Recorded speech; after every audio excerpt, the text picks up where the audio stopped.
ఇక మొదలెడదామా? Hi Amigos, నేను మీ ఇబ్రహీం. మా కాలేజీలో అయితే సంక్రాంతి సంబరాలు స్టార్ట్ అయిపోయాయి. రండి, నాతో పాటు మీరు కూడా సంక్రాంతి సంబరాలు చేసుకోండి.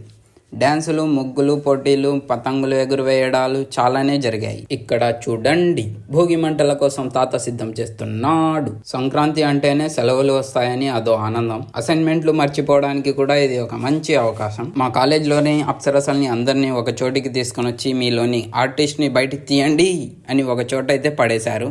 అదే గ్యాదరింగ్ అయితే చేశారు. వాళ్ళు కూడా కింద మీద పడి ముగ్గుల పోటీని అయితే సక్సెస్ఫుల్ గా కంప్లీట్ చేశారు. ఇక్కడ మన వాళ్ళు అయితే పతంగులు ఎగరేస్తున్నారు. ఇక్కడ మ్యాజిక్ ఏమంటే పతంగులతో పాటు వాళ్ళు కూడా ఎగురుతున్నారు.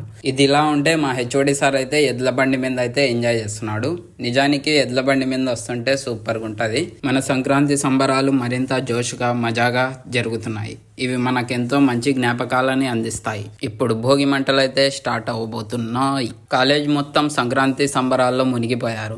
ఇప్పుడు మా కాలేజ్ రత్నాలన్నీ కలిసి కోలాటం అయితే ఆడబోతున్నారు. నెడే చూడండి, అలా వాళ్ళ డ్యాన్స్ స్టెప్పులతో అదరగొట్టేశారు. ఇప్పుడు వాళ్ళు డ్యాన్స్ స్టెప్పుల వర్షం కురిపించబోతున్నారు. ఎప్పుడు న్యూస్ కూడా చూడని వాళ్ళు కూడా ఈరోజు ఈవెంట్ చూడడానికి వచ్చారు. వావ్, ఇంతకీ మేము డ్యాన్స్ చూసామా లేదా జిమ్నాస్టిక్ ప్రాక్టీస్ చూసామా అర్థమైతే కాలేదు. బట్ ఎనీహౌ బాగా అయితే పర్ఫామ్ చేశారు. మీరే కాదు, మేము కూడా కళాకారులమే అని నిరూపించుకోవడానికి బాయ్స్ వచ్చి ఏ ముగ్గేశారో మీరే చూడండి. హ్యాపీ సంక్రాంతి.